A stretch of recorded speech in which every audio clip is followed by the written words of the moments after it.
düşen olması için ille zenginlik mi gerek? Sermaye dediğin nedir? Bir tebessüm, bir de yürek. Derdin bahanesi varsa gülmek için de sebep çok. 2 günlük mevzu için kahırlanmaya gerek yok. Gülmek bizim de hakkımız. Gülmeyek de biz ölek mi? Iskalıyorsak hayatı, suçlu biz miyiz, felek mi?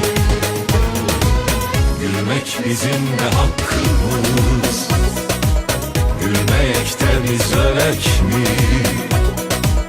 Iskalıyorsak hayatı, suçlu biz miyiz, felek mi?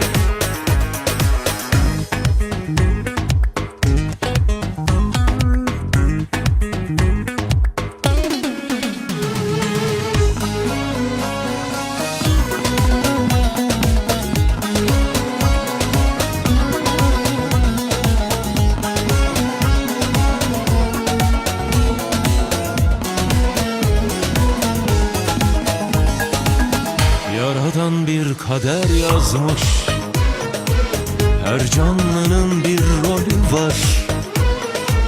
Düşünürsek bu kıssadan herkese bir hisse çıkar. Dünyayı versem de yetmez nefsine köle olana.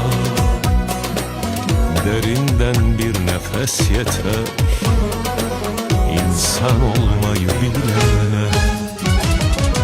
Gülmek bizim de hakkımız. Gülmeyek de biz ölek mi?